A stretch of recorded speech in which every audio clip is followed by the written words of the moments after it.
your name. So if you can go to streamyard.com/Facebook and give Facebook permission, we can see your name. Otherwise, at least post your name when you're giving comments. We love to have lively discussions here.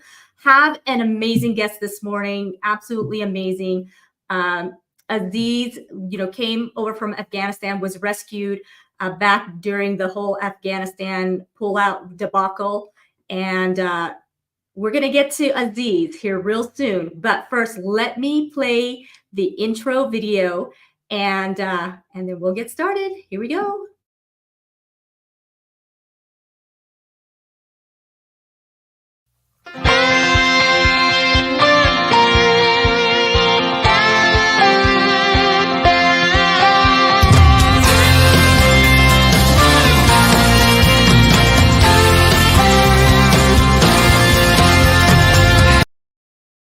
All right, I am back, American Dream Makers. I do believe that the American dream belongs to all of us. And not only can you achieve it, but you can go beyond. And our next guest here is definitely living the American dream right now. And it is because of some brave fellas that came over and rescued him. Now, I'm going to bring Aziz back on here. He was a guest about a year ago. So if you haven't heard that podcast, I recommend you go back and find it, because it is an amazing story of bravery and what Aziz has done even for our country back over in Afghanistan and then coming over here. But without further ado, I'm going to bring Aziz on so we can talk about all this, because it is great, inspirational, and just an incredible fella you are, Aziz. Thank you so much for being here. You are a busy fella, Aziz. How are you this morning? You're welcome. Thank you, Zina. I'm doing great. How about yourself? Doing really well. So Aziz and I met about a year ago. He was our honored guest. Him and Chad Robichaux came for our VA Rep, the Veterans Association of Real Estate Professionals fundraiser, and they were our keynote speaker and talking about how Aziz got saved. In fact, there's a whole book called Saving Aziz. And so you want to get your hands on that for sure, because it is a very, very good account of what has happened. Aziz, so the last time that we spoke, we talked about what all happened and what an amazing God story that was. I mean, coming over and, on a mission to rescue you and your family, because you had dedicated so much of your life to helping us forward freedom, and so I'd like to maybe just kind of start off with, now that you have set foot on American soil, how many years have you been here now? It's almost 3 years now. Wow. Goes by fast, doesn't it? Yeah. And you have how many children? 6 children. 6 children, and your wife are all here in Texas. Tell us what it's like to be living in America, and what that feels like for you. Well, literally, this is actually a very great experience that I and my children and my wife have experienced and are still experiencing, because we have left our life on the other side of the world. I mean, it's much different over here, because everything is done so greatly. Everything is achieved and prepared for the benefit of the nation, for the benefit of all the people that resides here. Everything is so perfectly done, except the weather is a little bit different. Of course, it's Texas. You have all that humidity. Sometimes you see rain. It rains like shower out of nowhere, and you have no idea, like, except in the morning when you come out of the house, you wear one kind of clothes. As soon as you're out of the house and you see the weather changes all of a sudden without any expectation, those are some crazy atmospheric changes that we see. But other than that, life is really great. The people over here are really friendly people. I mean, Texas is known for friendship, for hugs. There is a lot of hugs. People are hugging. No matter if they know you or not, there's always hugging. There's always respect, honor. And there is a lot of things going on over here. And I'm so glad to be part of this community, this society, the people around over here. Most of them are Christians, pure Christian people, and they're all men of God, and they are always in the process of helping the poor, helping the people who are in need. Like, for example, when we first got here, we have nothing. We came here with a backpack, six children. That's always asking you for something, and they don't know that daddy is not that person anymore who was once. All that financial asset or all that economical condition, but the kids are always kids. Doesn't matter how big they grow. So they're always asking, hey, daddy, I need this, I need that. But thanks to the churches over here, thanks to the family from the Mighty Oaks Foundation and all those American brothers and sisters that have contributed in helping me and my family. Like one of the biggest challenge for me over here was I didn't know how to enroll my children in the school. It was the people from the church that they volunteered their own personal time. They came to my house and they helped me with this process. They even used their own personal cars. They drove me to the schools to kind of meet the principal, the teachers, and get accumulated with the environment. I mean, there is much more than that. Like the first days were very boring days for all of us. First, because I didn't have a driver's license, I didn't have a bank account, I didn't have any credit cards, or everything is so digitized over here. It's not like back in Afghanistan that you have a big chunk of cash. You go everywhere and you use it. Even the taxi, like the Uber, if you need to go from one location to another location, you need to have an Uber account, but because you don't have a bank account, you cannot have an Uber account. So it's very hard for the people who arrive here at first, but then later on, slowly you get used to it. And you know, there's too many sign-ups everywhere you go. Sign up here, sign up there. Yeah. It was hard, but later on, right now, we're all used to it. My children, my wife, even my wife, she got her own driver's license. I mean, can you imagine for an Afghan woman who never drive a car before in her life, but today, you know, she has her own car and driver's license. She's driving back and forth between the job, the house, and taking care of the children and the family and all the day-to-day life. And my daughters, on the other hand, my older daughter, she is going to the martial arts, something that she would have never received or experienced in her life while residing in Afghanistan. Right now, she is training the children. She's a black belt, martial arts, taekwondo master, and she is traveling with her team to the tournaments. And my other daughter, who is at the Magnolia High School, she's enjoying it. She has her own friends. And for my son, one of my son, he is playing the American football or soccer. I'm always confused. It's the one that it has a ball like the watermelon. You know, is it the soccer or the football? I'm always confused about that. Well, yeah, because we call it football here, yeah. American football, but the rest of the world calls it soccer. Soccer, yeah, right? That's exactly. I mean, yeah, my son is always arguing about that. He's like, Daddy, you need to learn this by now. I'm like, man, I'm confused always. Every time I try to explain something about that, he's trying to correct me.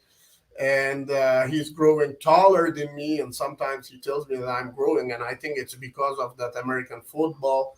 So praise be the Lord. Everything is well. I mean, the resettlement, the adjustment process, the accumulation process with the society. It's so awesome. The first night when we landed here in Houston, our first meal from Texas was the Whataburger, which I didn't know that a lot of people make fun of that, but because it was late and the children were hungry, restaurants were not open, and one of our friends who was there at the airport to pick us up from the airport drove directly to the Whataburger, and we got a bunch of burger. Up to this day, they are making fun of that. So I don't know what's that much funny about that, but every place or every food, every restaurant has its own ups and downs, and people are talking about it. But overall, life has been so perfectly awesome over here, and there are still a lot more to learn. And I myself, I'm working as a cultural advisor for the Mighty Oaks Foundation. For those of you that they don't know, the Mighty Oaks Foundation is a nonprofit that serves the Lord, that serves all the veterans and first responders and their spouses who are struggling with PTSD. So it's an honor to be part of this organization. When I came here at first, I took the program and I really enjoyed it, and I found all the potential inside myself, how to overcome all the trauma, because I have been through so much trauma. And that really helped me to help my children and my wife. And now, praise be God, everything is perfectly nice and well. There are not much traumas because every day we're connected with God and with the Word of God. And by that, we are just feeding our spirits to continue the life. And when I came to Mighty Oaks, I saw that there is a big need for another community who are our allies, the Afghan community, especially here in Texas. I heard one of the Afghan soldier, the National Army soldier, hanged himself in Oh, Houston, and he finished his life. And then there was another girl that she actually terminated her life out of boredom, out of trauma, and there were no help for them.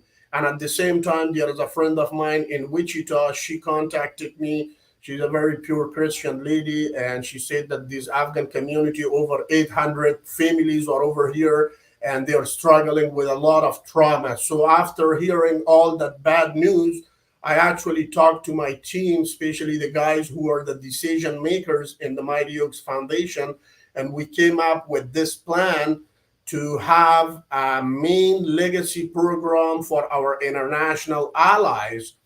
And right now, I'm also the director of that program, where I go out, I preach, and I explain the benefits of the main legacy program for these people. Although there is a cultural difference because they come from a Muslim community, and when we run these programs or teach the program, this is more from the biblical point of view.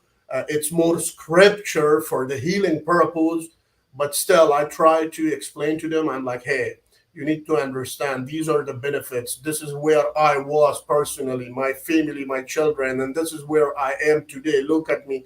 I'm the example, and I have, out of love, out of respect, and out of honor, I'm here to invite you to come to this program. I mean, I talk like to hundreds of people, but sometimes, some people sign up and some they don't sign up. There are always challenges about that, but luckily I have been able to have three different programs.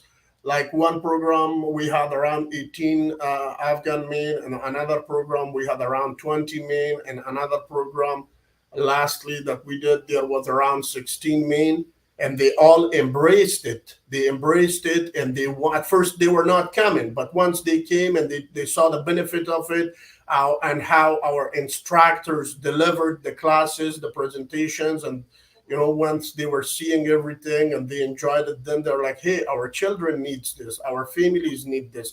But for that one, because we do not have female instructors on our international department, so we are planning sometime soon or later next year. Hopefully, we will have female instructors so that they can directly talk to the female and teach the classes to the female, because the the problems and the traumatic issues in our lives are different. Like, for example, a man can talk to a man very openly. Sometimes there are some things a man cannot tell to his wife, but he can easily tell to his friend, a friend who he trusts, a friend who he can get a better advice from. So therefore, we are actually planning to have programs for the women as well. But praise be God, at least we have it for the men. And I have not just sat back over here to enjoy life. I have been still serving, and I'm serving, and it's an honor to serve. Like for the American veterans, there are VA programs, there are recovery programs. When they come back from combat, it's hard for them to redirect from the military life to the civilian life, and they are full of challenges and the trauma that they have been. It's hard for them. But for the Afghan community and other immigrants who are the international allies and are now in the United States, there are not much programs like that. But luckily, Mighty Oaks Foundation is actually, because of their heart and love that they have for our allies, they let me to do that, and I'm really happy. Well, thank you. We really appreciate your service, your continued service. That's amazing, Aziz, that that God has rescued you from Afghanistan to begin with. And again, if you did not hear the story of how Aziz was rescued and the vision, the dream that God gave him, it's an amazing, amazing testimony. So you guys need to go back and see how God not only rescued him physically and his family, but he also rescued him spiritually, because he is a believer of Jesus now. And so praise the Lord, praise be God to that. But Aziz, you had said something that was pretty phenomenal. I kind of want to go back just a little bit. You talked about how your wife got a driver's license. And that was, who would have thought that a woman, an Afghan woman, would have been able to have learned how to drive and get a driver's license? What was that moment like for your wife and you the day that she received that driver's license? Well, honestly, it's she was full of joy, full of happiness, and I mean, even for me, for myself, it was a pride, and it still is a pride. One, because women also has the right to live their life fully to the extent with all the freedoms that God has given to the human beings from the time of birth all the way to the time where they end their life, where their life ends by God. So this was actually something that my daughters and my wife was excluded from this privilege, from this right to drive a car and be part of the society and walk and act as a free human being. So that means a lot to me and to my wife and my daughters. And but we are so happy about that, and we are so blessed, and we feel ourselves so lucky, because still there are hundreds of thousands or millions of people who are deprived from this kind of from having this kind of right. Like especially one of the biggest example is Afghanistan. When you look at the women, the life of the women, they are born to a family. They live their life like a slave inside a walled compound or home all the way when they grow up. And during that time, they are under the pressure of their father, their brothers, and because they're pressuring them to cover their face, do not talk to the men, do not go to school, you cannot have a job because you're a woman, and a woman is only meant to be, to stay in the house and serve the men, do the laundry, do the cooking, do the garbage, all these different things. But over here, I mean, from the blessing of the unity of this nation and with the hard work of the leaders of this country, every man and woman is able to have their own right. And even the other good news is that my older daughter, she also got her license, which she's now she's looking for a car. Now that's another actually, I will call it a problem for me. Now I have to work hard to make more money to buy her a car, but someday she will have her own car. Right now, she's using sometimes my car, sometimes my older son's car, or my wife's car. We have three cars right now because we are 8 people, and still that's not enough. But I have hope, and I'm not disappointed. I'm really happy what I have, and I appreciate the Lord for that one. So it's really interesting, and this is something that we would have never thought about, something like this that we would experience in our life. So it's all the blessing of the Lord that He granted this to us, so that my children can and my wife can enjoy their life according to the full extent that God has meant to be.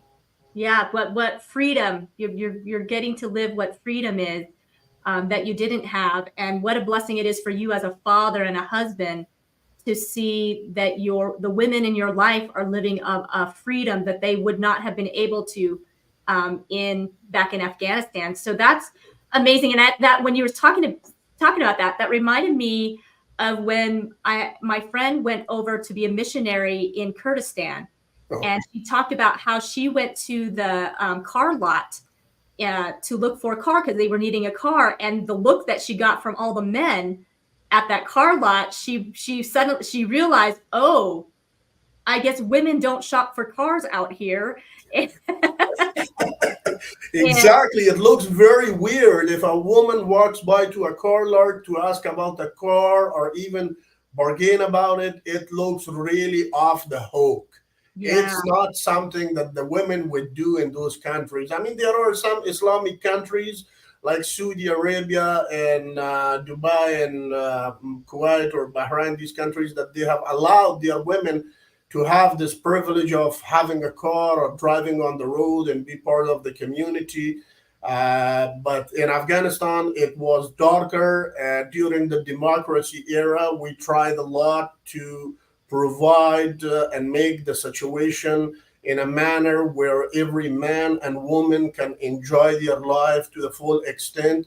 But some women were capable of getting their freedom. Like I remember some girls were able to join the Olympics. Some girls were able to get jobs like as a doctors or nurses or teachers in many different parts. Even in the Afghan parliament, we were the witness of the having the girls and women over there to be part of the community and part of the parliament, so that they can raise the voice of all the other women.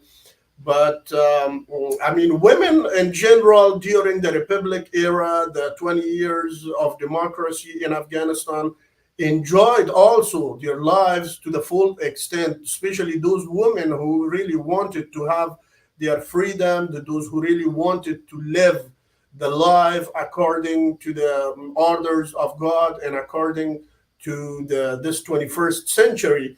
But unfortunately, when this black dark regime came back into power, the poor women is dead. They're totally dead. Women, girls, when they are 6 years old, they are not allowed to come outside of their house.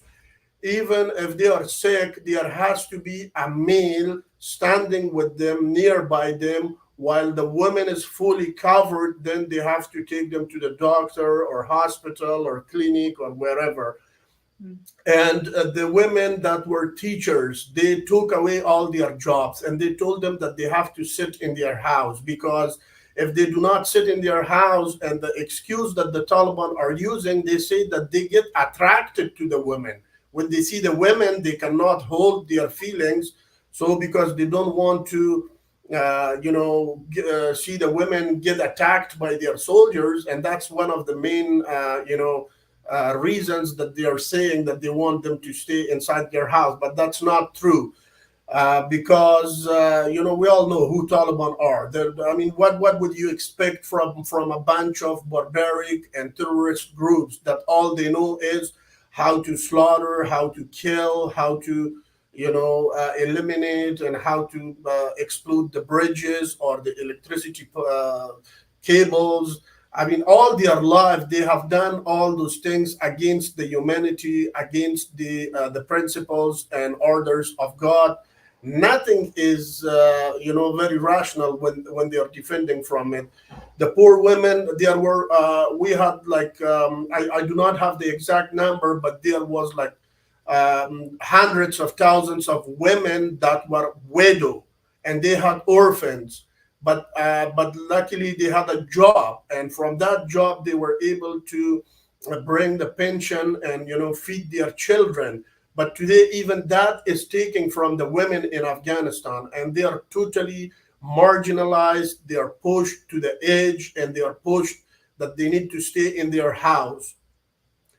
I see today that a lot of countries or NGOs, they send money to Afghanistan, they send humanitarian aid to Afghanistan, but that is not going to those women who are really in need. That's not going to those girls who are really in need. It's going into the pockets of whoever is in the power, like the Taliban, their leaders, and the Pakistani generals who are their bosses, who are actually running the country. The country is run by the Pakistani generals of the ISI. In each Afghan ministry, there is one or two Pakistani generals. They give them the agenda, they give them the day to day flow of work. And then the Taliban, on the other hand, the barbaric people who are also, most of them are Pakistanis. They are not Afghanis. They are Pakistanis. And the problem that's over there is actually a tribe in Afghanistan. It's called the Pashtun tribe. And this tribe was actually divided by drawing this Durand line in the border of Afghanistan and Pakistan. So some of those Pashtun tribes stayed on the other side, and some of them stayed on this side, on the Afghanistan. Those people, they're actually, throughout the history, throughout the years that I remember, they are actually playing like a double citizenship. Like they're seeing whichever party is in power, whichever party is having the ruling order on their hand, they're sliding to that side. But most of the time, these people, especially on the other side of the border, they have been used as a terroristic groups. Like at the time when Al Qaeda was over there, they were called Mujahideen. It's the same exact people. They were used to work with the Al Qaeda through the ISI of Pakistan, and then after that, they named them Taliban. Nowadays, they are regrouping and they are training another terroristic barbaric group. They call them the ISKP, which is the Islamic state of Khorasan province. What their ideology is. Their ideology is that they actually hate all the Christians, all the Jews, anyone who is not according to their ideology. They hate them, and they think that they should be eliminated. And guess what? Nowadays, whatever money that's being sent, I'm not sure from which country, but there are on the news, I can see it, that they say every 2 weeks there is around like $40 million that's sent from United States to the Taliban. I'm not sure about it. It's on the news, and that's what people are talking about. But that money is being used for retraining the terroristic groups.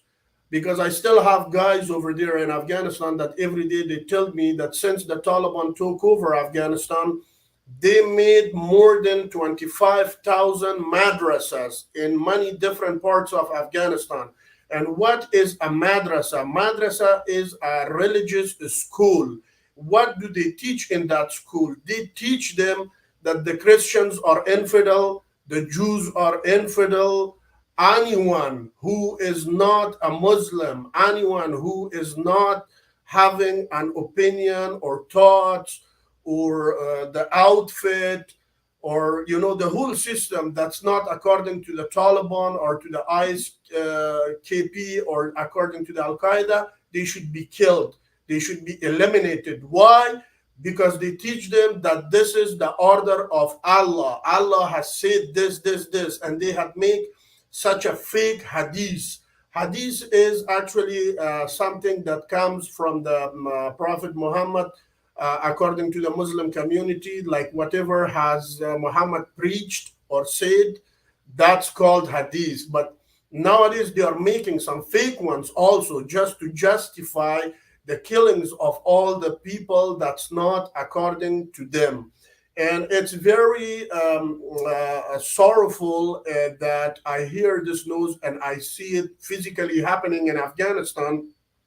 I'm afraid if this system continues like this, then this will be very hard to control the bad guys, because they will spread out of the borders of Afghanistan, and that's what they are planning. They are planning to make one Islamic state, which is called Khorasan. They want Pakistan, Afghanistan, India.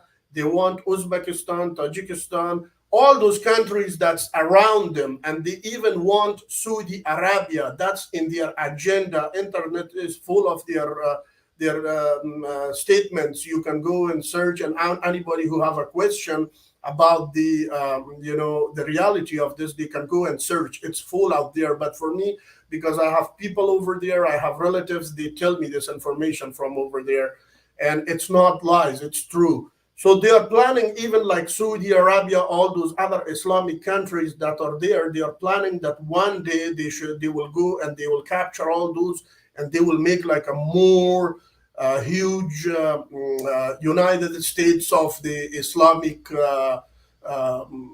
Emirates of Khorasan or something like that, which is very dangerous. Right now, it's controllable. It's easy to control them because they are only isolated based in Afghanistan and Pakistan, and they have been living in Pakistan for centuries. The world knows about it. The big powers knows about it, but unfortunately, I'm not sure why they are not taking an action against these people. And one of the other reasons that I see today, from the day that the Taliban took over, you know how many private, public, and international schools, universities, institutes are closed from that day. Why? Because they want to keep the people in darkness. When the people are kept in the darkness, when they are hungry, they have nothing else to do, they send their children to these madrasas. Why? Because they need food to eat, they need water to drink, and they don't have it by themselves. So they have to go somewhere. The only option for that third generation of Afghanistan, which is available, is this the Taliban and their madrasas and their barbaric regime and their terroristic agendas and ideas. And I'm afraid maybe after one decade, all this the third generation will also act the same like them, because they are being brainwashed, they are being taught, and they are being given a very false thoughtfulness in their mind. So when they look at me, or they look at you, or somebody else who travels from here to that area, they think that they look at us like if somebody goes into the jungle and hunt a deer or something. That's how they are looking. It's very dangerous. It's the reality. Every day they are growing, and even though that the other bad part is that I saw that this guy Sarajuddin Haqqani, who is the interior minister of Afghanistan right now, and he was the head and the trainer of the suicide attackers from Miran Shah of Pakistan to Afghanistan. And then at that time, the United States put I think it was like $10 million bounty over his head, that whoever captures him. But today he travels to Saudi Arabia, he travels to the United Arab Emirates, he travels to Qatar, and no one is saying anything. They are just trying to normalize the barbaric group, the terroristic group that have killed hundreds of American lives, that have killed millions of Afghan lives. All those so-called humanitarian organizations, the UN, or I don't know, there are so many of them. No one is really criticizing. No one is at least raising a voice that these animals should be banned from traveling. At least if we cannot do this, we should stop aiding them financially. We should put them on the terroristic lists, and we should ban their travels, because if we don't do, they are growing. And when we are paying to help the terrorists to grow, and then one day when they hurt us, we have no place to complain. Yeah, those are all really great points that you point out. So just to to help us and the viewers to clarify, as you say, they put up these schools called Madrasas. madrasas. Okay, and so in Afghanistan, kids are not required to go to school like in the United States, and No, so no, they are not required. only those that are able to can send their kids to school. So not everybody's educated in Afghanistan. Is that correct? Not everybody is educated in Afghanistan. The thing is that one, people cannot afford education because they are using their children to work on the street and find a piece of bread. But that was possible during the Republic because there was a lot of organizations, there was a lot of international and local organizations, government organizations that were over there. They were giving jobs to these children and these people. But nowadays, all those international organizations are closed. Like, as I mentioned before, the institutes, the universities, the schools, all these places, the labs, computer labs, science labs, they are all closed. Why? Because they said that these schools were made by the infidels, meaning like America or any international country. They said that the curriculum that was put in the system to teach those kids, then they were becoming like them. Now they are the reason why they closed them all because they say and they think that this is not Islamic and it should be banned. So instead of that, all those universities and schools which were equipped according to the international norms and standards of education, where all the people have access to it globally, it was put in the system like that in the democracy era. But right now, they are closed, they are banned, and some of them are burned. Some of them are their equipments and computers have been stolen and sold on the black markets by the Taliban. And instead of that, they are offering the madrasa school. In the madrasa, there is nothing. There is nothing but all those fake hadith that they make them in Pakistan and they bring them to Afghanistan and they teach the children of Afghanistan. But because these families who are stuck in Afghanistan right now, like for example, a widow, she recently or 3 years ago, she lost her job. She's a widow. She has 4, 5, or 6, or sometimes 10 children. The families are larger over there. They have extended families and a lot of children. And now these children are hungry. There is no job. There is no international NGOs to give job to these people. There is no those universities or schools. There is the hospitals, the clinics, all those other construction, logistic, transportation NGOs. Like I myself, I had a company at that time in Afghanistan, like a logistics company, that I was able to create jobs for more than 132 Afghan men and women in different segments. But today they are all gone. So they are all hungry. They are starving to death. There is no hobby.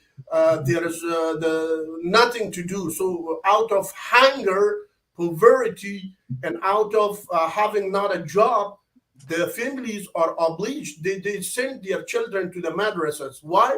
Just to eat 3 times of meal. And when they eat the 3 times of meal, is it free? No. They bring them in first, they teach them, they brainwash them, they tell them about you, me, America, all these other countries. They tell them that they are all, anyone who is not like the Taliban, they are infidels. Like the Saudi Arabia is an Islamic country.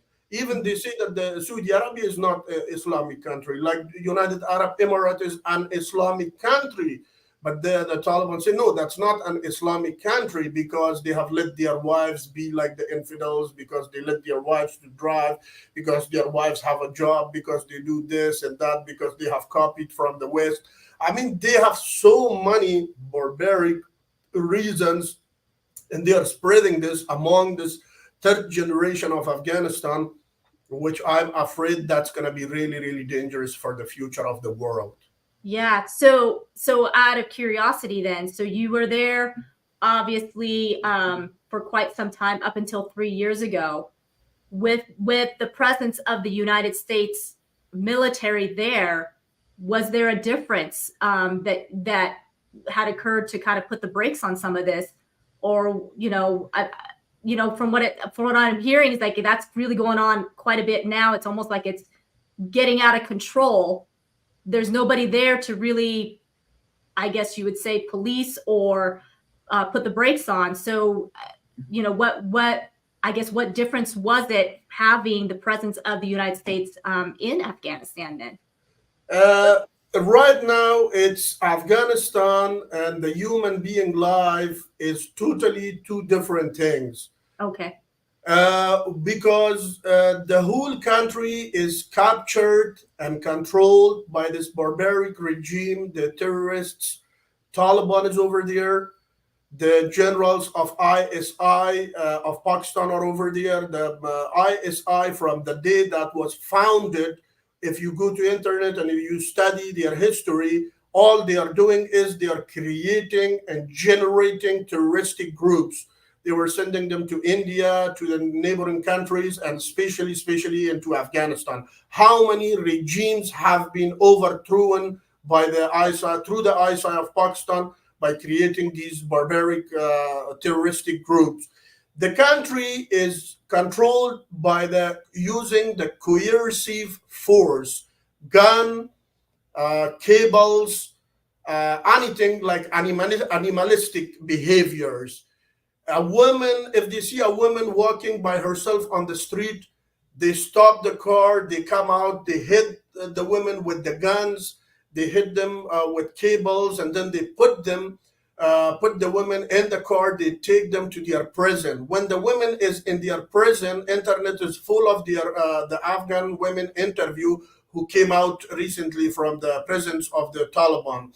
Then from the night, what they do, they tell the women to take off all their clothes. All these barbaric people, they smoke marijuana, they sit back there and they watch the women. And they make fun of the women. They tell them that you want democracy. And the woman, poor woman says, yes, I want democracy. Then they tell them, okay, take off all your clothes. Democracy means this. Democracy means to take off your clothes and show all your private parts to the male. They make fun of them. They bully them, and then they gang rape them, and they torture them. They use pliers and they cut the meat, the flesh from the hips of the girls, from their arms, and then at the end, like most of them, they killed them and they cut them into pieces. Then they put them in the bag and they threw them on the streets of Kabul. The examples are there on the internet, and if somebody needs it, I can always send them the link. But if day-to-day life is that's how the day-to-day life. But then on the other hand, they are not also, like as I said, widow women. They don't have a male support to go with them to the market street or to the doctor. But then they force them. They're like, okay, marry a Taliban soldier, because they say that they can have 4 wives at the same time. Like the Taliban soldier, he already has a wife. Now he's marrying the widows, and now he's producing more terrorists. Mm-hmm. So if the father of somebody is a Taliban, so the children, when they grow up, they become exactly like him. And then for the male, they get stopped. Their phones are being searched. For example, if somebody is at the age of me or younger, they are really in danger in Afghanistan, because they think that if they let all these young generation to walk freely on the streets, then one day they will probably try to do a revolution against the Taliban. They are afraid of the revolution, and that has been done in the past, like back in the 90s when they were over there. All the young people, they did a revolution against them in many parts of Afghanistan. And there is no employment. There is no judicial system. There is no freedom of rights. You cannot say anything about them, against them. You cannot talk about the realities, about the truth. They have banned the education for men and women, especially the modern education. They are against it, like everything that's modern. Like they all want the education that needs to be done according to their will, which is the madrasa. In the madrasa, what do they teach you? They teach you hate. They teach you killing. They teach you how to put bombs on yourself and go out and kill other people. I mean, they brainwash. They brainwash the people just like themselves, and a very heinous gender apartheid is going on against women in Afghanistan. And I think the international community, especially the countries that are actually trying to interact with the Taliban, they should act now, and they should stop their interaction. They should stop their financial aid, and they must bring the Taliban into trial and bring all kinds of pressure on them. Otherwise, if they let them like this and feed them with dollars and food and everything, of course they are gonna not care about the main principles of freedom and human rights. Wow. Wow. That's quite an enlightenment of, giving an understanding of the insides of all that's taking place. And yeah, you're right that is a scary future to think about. And so we, first of all, absolutely need to be praying that God would intervene. Amen. And, first and foremost, but you're right. We got to cut off their financial support. Yes.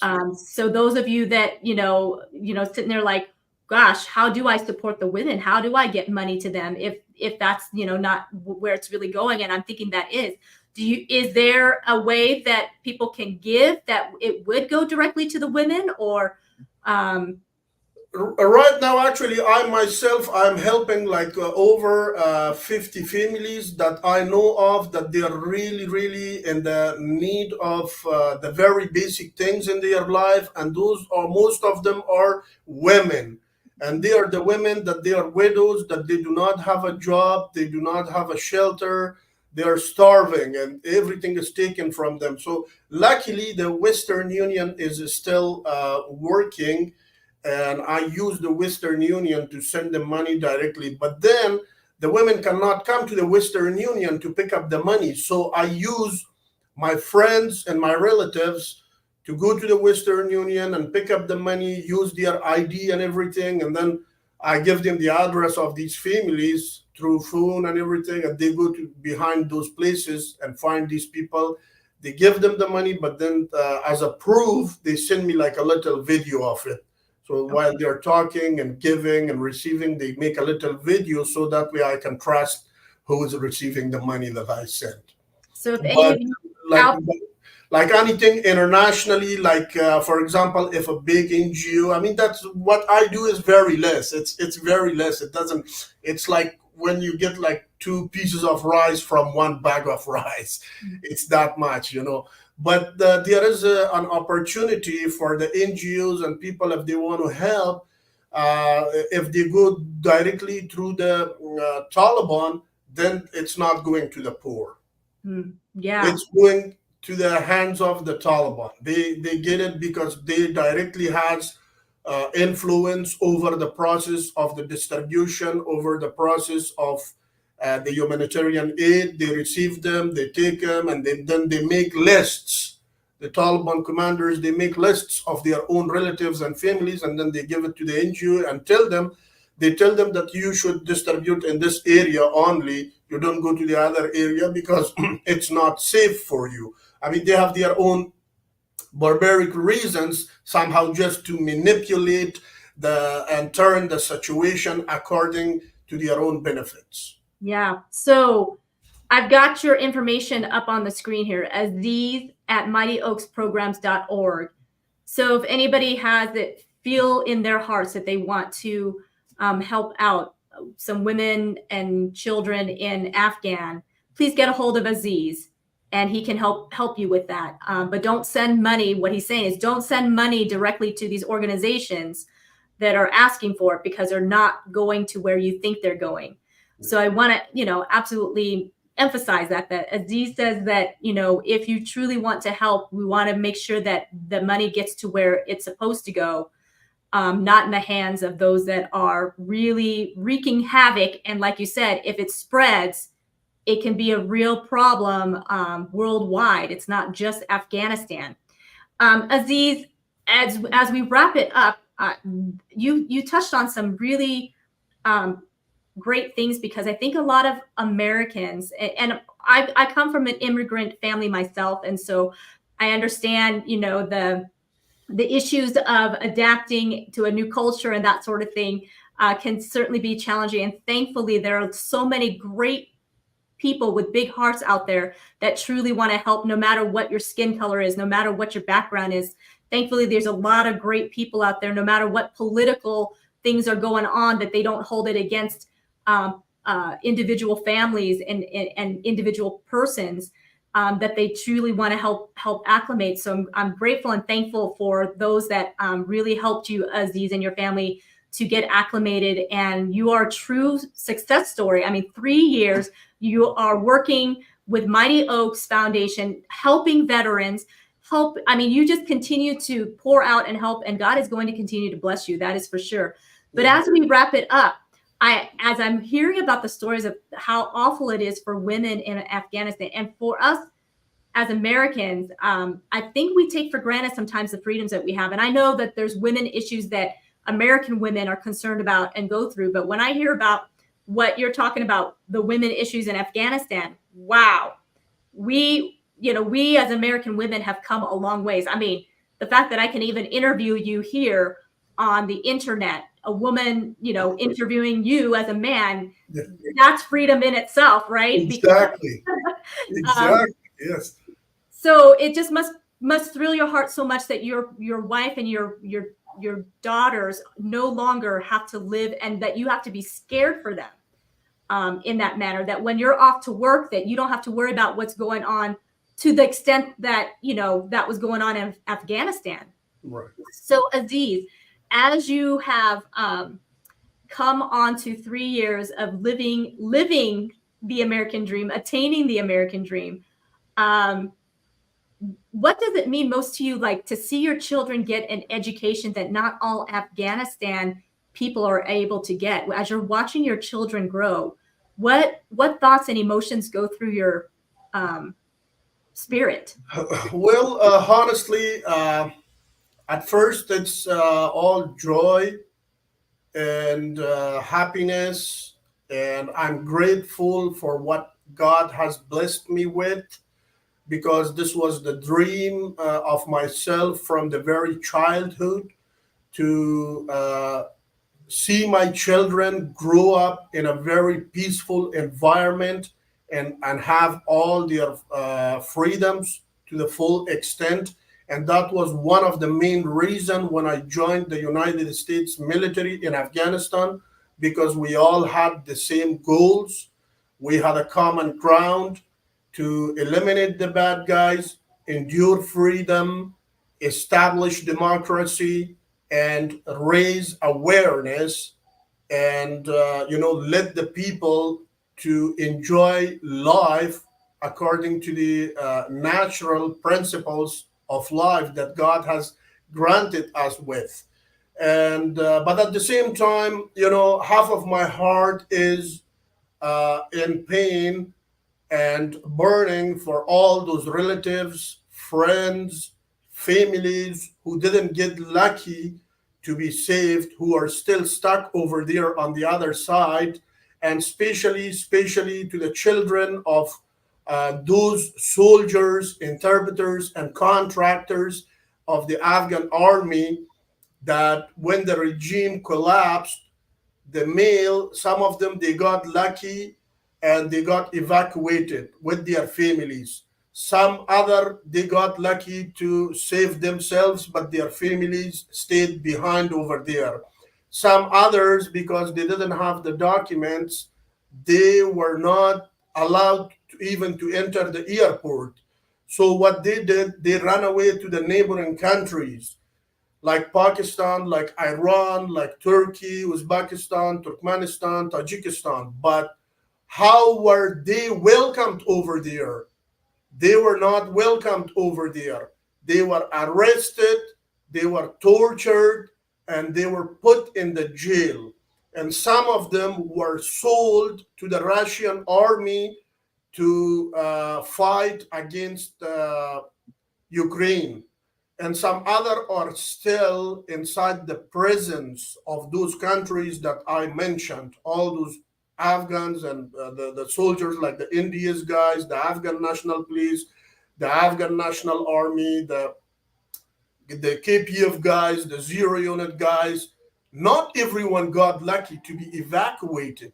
Only very few, I mean, like the thousands of people got lucky, but most of them, they ended up in a very bad tragedy where the family stayed back in Afghanistan and their children stayed over there. They are starving to death. They don't have any support.